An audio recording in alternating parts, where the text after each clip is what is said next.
পররাষ্ট্রমন্ত্রীদের একটা গুরুত্বপূর্ণ বৈঠক হলো 26শে মে নয়াদিল্লিতে। এটা ছিল কোয়াডের সবচেয়ে গুরুত্বপূর্ণ বৈঠক তাদের 2023 সালের সামিটের পর।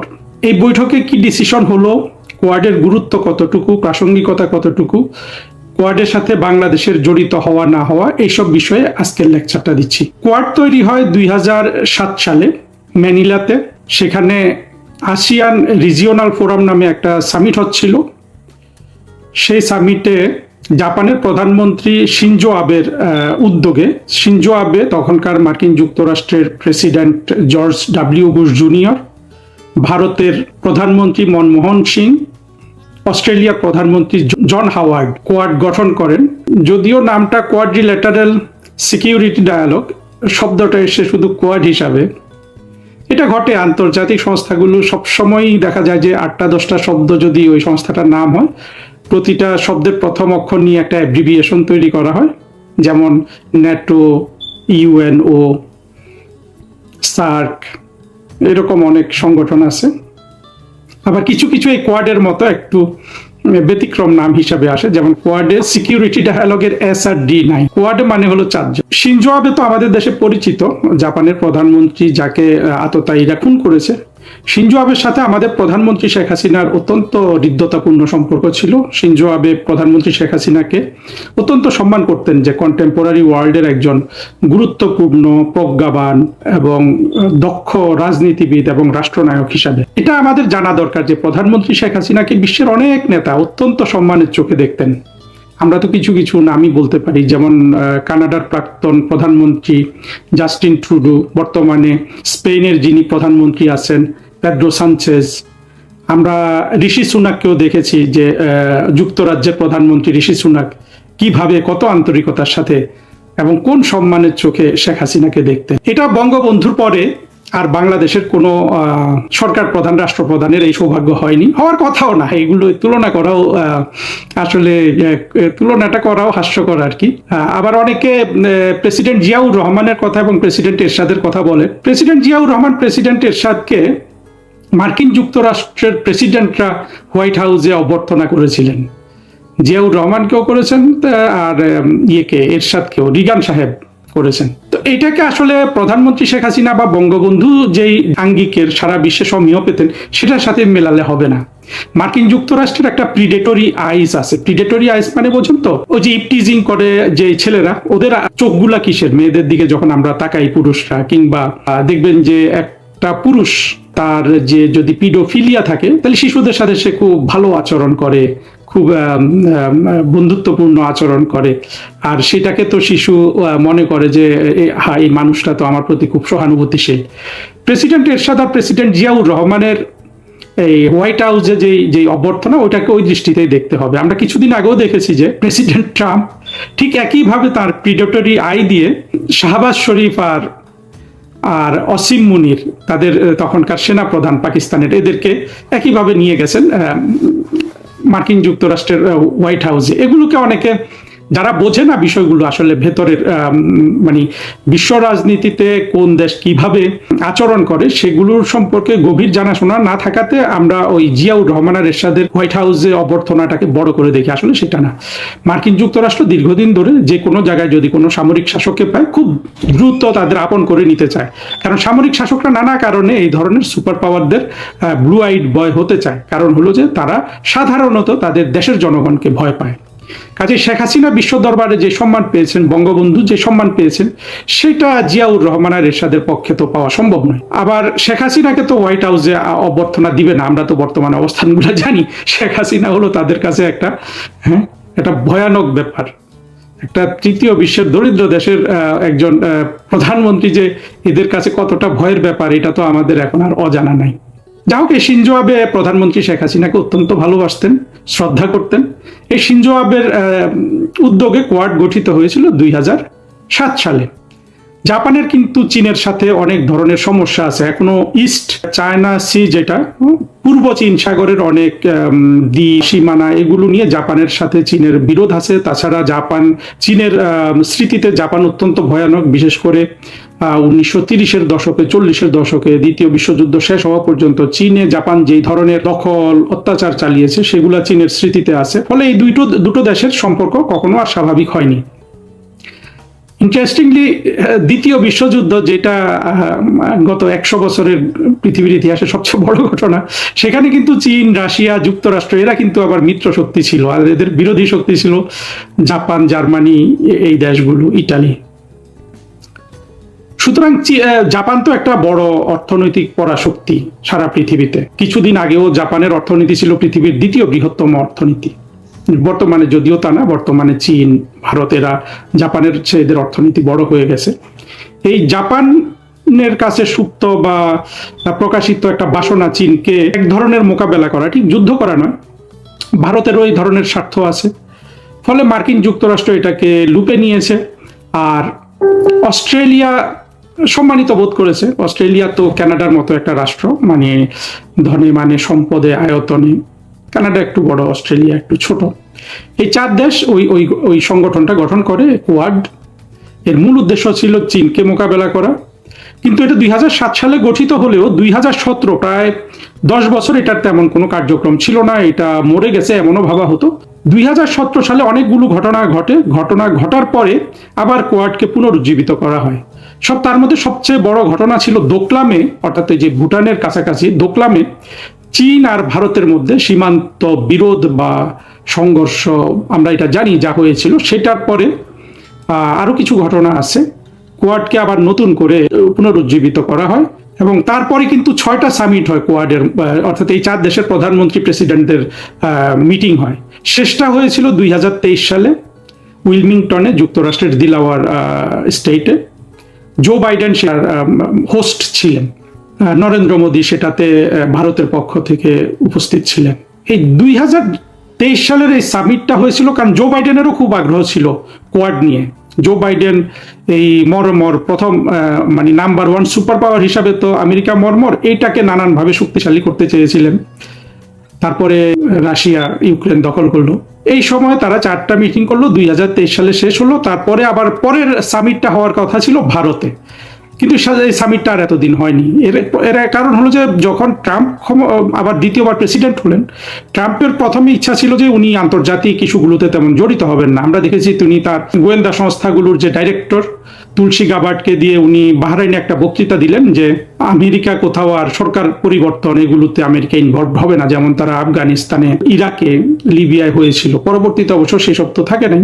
জো বাইডেন বাংলাদেশের সরকার পরিবর্তন করার পর তো ট্রাম্প সেখান থেকে বড় কিছু করেনি, একই নীতি মেনে চলছে। আর তারপরে ট্রাম্প ভারতের সাথে বাণিজ্য যুদ্ধে জড়ালেন, কথার হুমকি। তারপরে পাকিস্তানের একটু আগে যেটা বলেছিলাম যে প্রেসিডেন্ট এবং একই সাথে সেনা প্রধানকে হোয়াইট হাউসে ডেকে দিলেন। এটাও খুবই লজ্জাজনক বিষয়, যদি সেনা প্রধান আর প্রধানমন্ত্রীকে একই দেশের একসাথে দাওয়াত দেওয়া হয়। এটা অত্যন্ত লজ্জাজনক বিষয়। যে দেশের সেনা প্রধান, মানে যে দেশের প্রধানমন্ত্রী আর সেনা প্রধানকে একসাথে দাওয়াত দিল সেই দেশের প্রধানমন্ত্রীর জন্য। কিন্তু পাকিস্তান তো এমনই একটা দেশ। এইসব কারণে সামিটটা হয় নাই, এবং না হওয়ার পরও এখন 2026 সালের মে মাসে এসে তাদের পররাষ্ট্রমন্ত্রীদের বৈঠক হলো। আশা করা যাচ্ছে ভবিষ্যতে সামিটটাও হবে।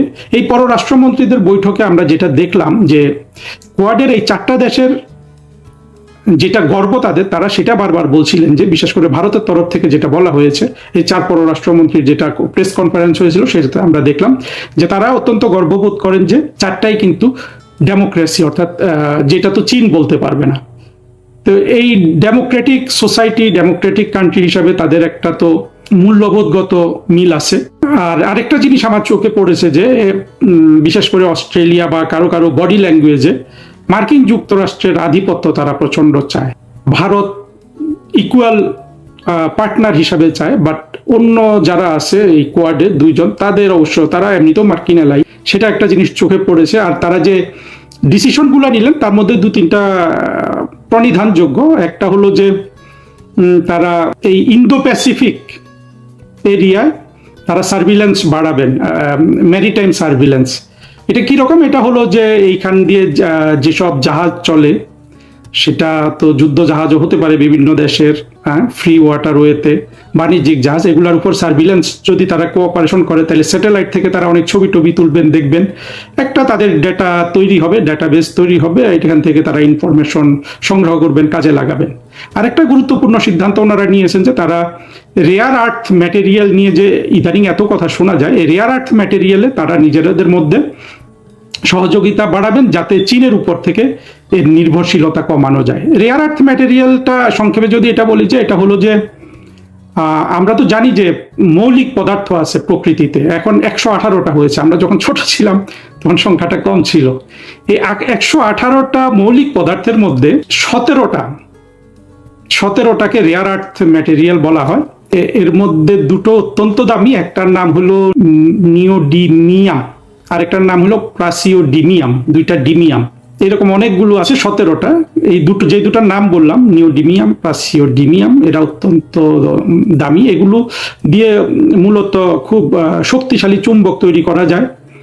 এরা এই রেয়ার আর্থ ম্যাটেরিয়ালগুলা ইলেকট্রনিক শিল্পে, মিসাইল ড্রোন শিল্পে অর্থাৎ প্রতিরক্ষা শিল্পে, এমনকি কিছু কিছু চিকিৎসা সামগ্রীতে খুবই গুরুত্বপূর্ণ জিনিস। অর্থাৎ আধুনিক সভ্যতা এদের উপর প্রায় ডিপেন্ডেন্ট হয়ে গেছে। ডিপেন্ডেন্ট হয়ে যাওয়াতে আবার এই ইন্ডাস্ট্রিটা সবচেয়ে বেশি গ্রো করেছে চায়না আবার এই যে দুটোর নাম বললাম, নিওডিমিয়াম, প্রাসিওডিমিয়ামে সমৃদ্ধ। তো এইখানে তারা সহযোগিতা করবেন কিভাবে, মানে মূল উদ্দেশ্যটা হলো যে কোনো একক দেশের উপরে এই দ্রব্যগুলোর উপর যাতে তাদের নির্ভরশীল হতে না হয়। তারপরে আরেকটা হলো তাদের এনার্জি সিকিউরিটির কথা বললেন, সেটা তো আমরা জানি, এনার্জি সিকিউরিটি নিয়ে সারা পৃথিবীতে কথা হয়। এটা ছিল মূলত তাদের সহযোগিতার ব্যাপারে গুরুত্বপূর্ণ সিদ্ধান্ত। আর জয়েন্ট স্টেটমেন্টে তারা অনেক কথা বললেন, হরমুজ প্রণালীর কথা বললেন, সেটা যাতে টোল ফ্রি থাকে, সেটা যাতে উন্মুক্ত থাকে। তারা মিয়ানমারে যে কনফ্লিক্ট হচ্ছে, অভ্যন্তরীণ সংঘর্ষ, সেটার বিরুদ্ধে কনসার্ন দিলেন। তারপরে তারা উত্তর কোরিয়ার ব্যাপারেও যথেষ্ট কনসার্ন তারা ব্যক্ত করলেন, যে তারা উত্তর কোরিয়া যে পারমাণবিক কিংবা মিসাইল ইন্ডাস্ট্রিতে অনেক উন্নত করেছে সেটার বিরুদ্ধে তারা কথা বললেন। আর যেই দেশকে উদ্দেশ্য করে কোয়াড, চীনের নাম তারা সেখানে নেননি, কিন্তু ওই একটু আগে তো পূর্ব চীন সাগরের কথা বললাম, তার চেয়েও গুরুত্বপূর্ণ হলো যে সাউথ চায়না সি অর্থাৎ দক্ষিণ চীন সাগর, সেটার কথা বলেছে। দক্ষিণ চীন সাগর তো একটা চীন মনে করে যে দক্ষিণ চীন সাগরের ব্যাপারে যা কিছু সিদ্ধান্ত সেটা চীনের সভেরিন ডিসিশন মেকিং প্রসেসের অংশ, এটা চীন মনে করে। দক্ষিণ চীন সাগরে অবশ্য মার্কিন যুক্তরাষ্ট্রের আসলে সেখানে কিছু বলার নাই, তবুও তারা বলে। মূলত এই দক্ষিণ চীন সাগরের অনেক দ্বীপ, অনেক কোস্ট লাইন, এগুলো নিয়ে মূলত ফিলিপাইন, তারপরে মালয়েশিয়া, এই দুই দেশের সাথে ভিয়েতনাম, এদের সাথে চীনের অনেক বিরোধ আছে। কিন্তু তারপরে চীনও কিন্তু দক্ষিণ চীন সাগর দিয়ে বাণিজ্যিক জাহাজ চলাচলের ব্যাপারে চীনও একমত। এই দক্ষিণ চীন সাগরের বিষয়ে যে বিরোধ, এটা চীন এবং স্থানীয় দেশগুলোর মধ্যে, এইটাকে মূলত যুক্তরাষ্ট্র এটার উপর খবরদারি করতে চায়, যদিও যুক্তরাষ্ট্র বহু দূরের দেশ। এইখান থেকে চীনকে কিছু কড়া কথাবার্তা বলা হয়েছে, বাট ইনডাইরেক্টলি, যে তারা দক্ষিণ চীন সাগরে কোনো ধরনের শক্তি প্রয়োগ, তারা শক্তি যেভাবে লেখে আর কি কূটনীতিতে, শক্তি প্রয়োগের বিরুদ্ধে তারা কনসার্ন জানিয়েছে। অর্থাৎ দক্ষিণ চীন সাগরে চীন যেন কোনো শক্তি প্রয়োগ করে কিছু না করে, কারণ কোনো একটা দ্বীপ দখল করতে হলে শক্তি প্রয়োগ করতে হবে, যেটা হয়তো ফিলিপাইন দাবি করে, এইরকম আর। মূলত এগুলো আলোচনা হয়েছে। এবং আরেকটা জিনিস এখানে আলোচনা হয়েছে, যেটা পৃথিবীর যে কোনো গুরুত্বপূর্ণ আলোচনারই অংশ, সেটা হলো সন্ত্রাসবাদের বিরুদ্ধে। যে ভারতে যে পেহেলগামে যে সন্ত্রাসী হামলা হলো, সেটার নাম ধরে বলা হয়েছে, পাকিস্তানের নাম নেয়নি, কিন্তু সন্ত্রাসবাদের বিরুদ্ধে তারা একেবারে একযোগে কথা বলেছেন, নিন্দা করেছেন, তাদের উদ্বেগ জানিয়েছেন।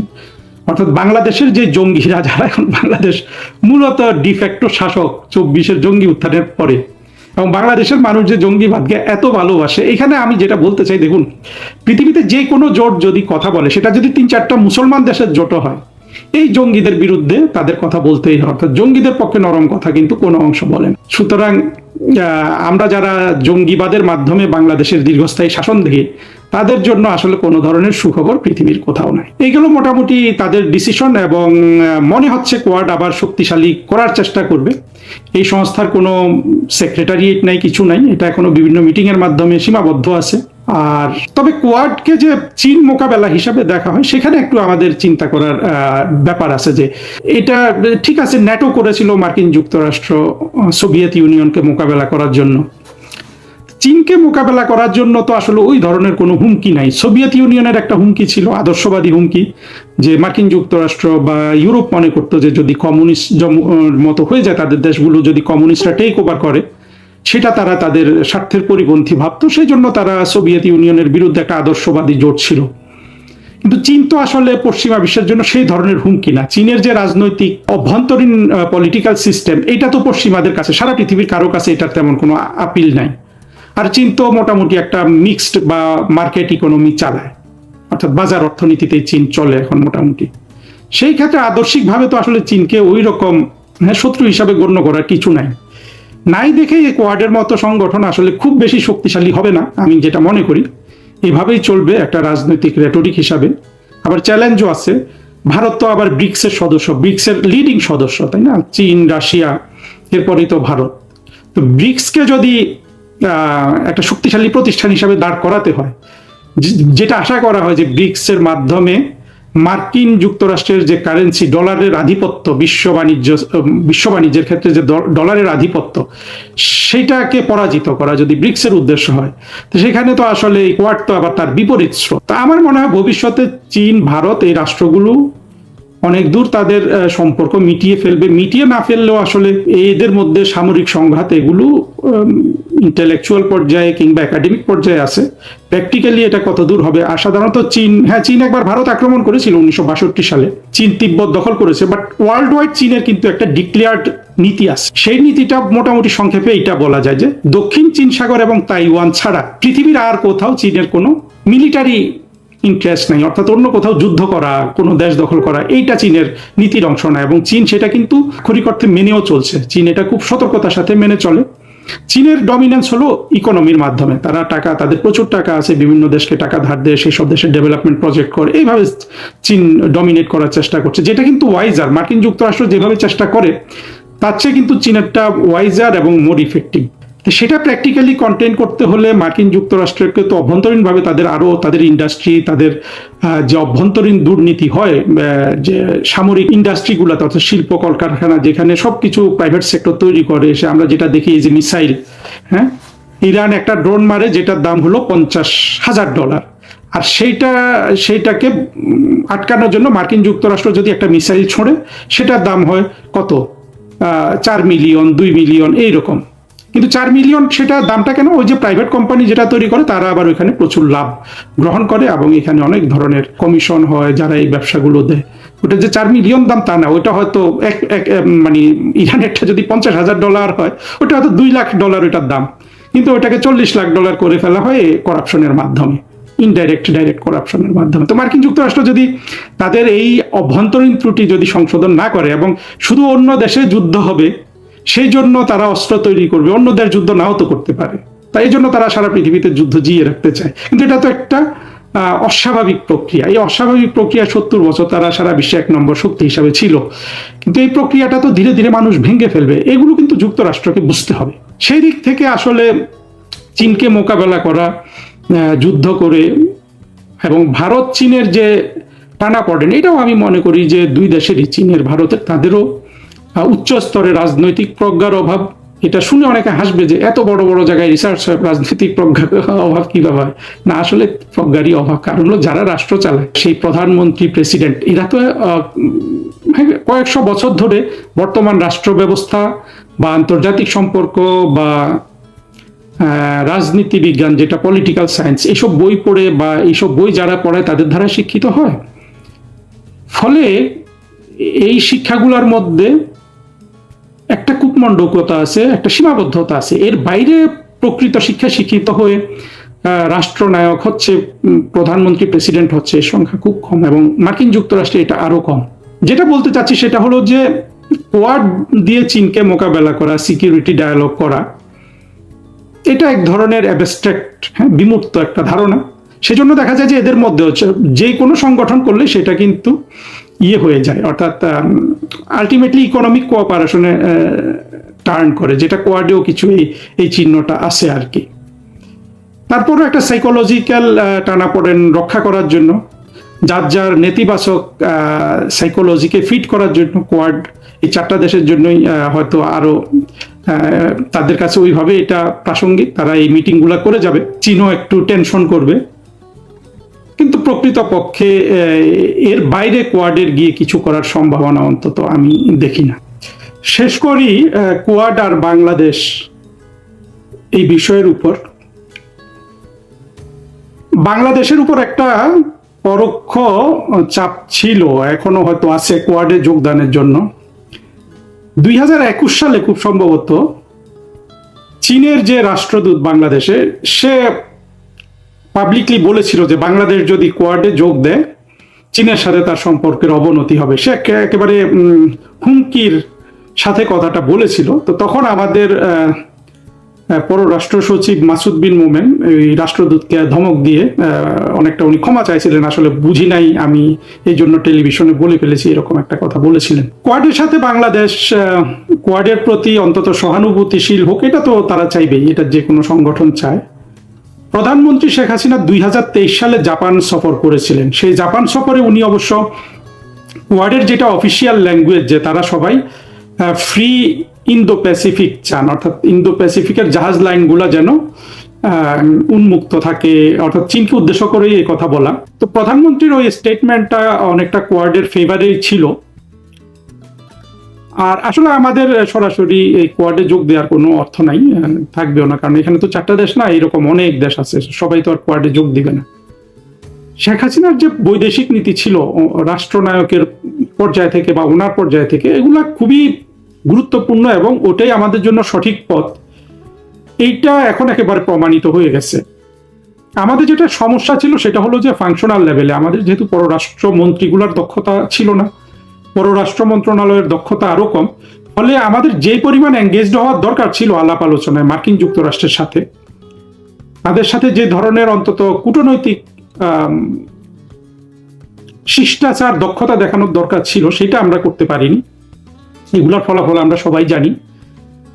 ভবিষ্যতে আমাদেরকে এই ব্যাপারগুলো ভালো করে দেখতে হবে এবং আমাদের কূটনৈতিক সক্ষমতা বাড়ানো ছাড়া আসলে বাংলাদেশের সামনে কিন্তু কোনো রাস্তা নেই, বিশেষ করে মুক্তিযুদ্ধের বাংলাদেশের সামনে। আর মুক্তিযুদ্ধ বিরোধী যেটা বাংলাদেশ, ওরা সবসময় ট্রানজ্যাকশনাল ওয়েতে ক্ষমতা থাকবে, যেটা আমরা 24-এর জঙ্গি কোয়ালিশন, ইউনুস এবং বর্তমানে তারেক রহমানের সরকারকে দেখছি যে পুরোপুরি মার্কিন যুক্তরাষ্ট্রের প্রোটেকশন নিয়ে টিকে থাকতে চাওয়া সরকার। এগুলো এখানে কোনো আসলে আর কোনো ব্যাখ্যা এগুলার নাই।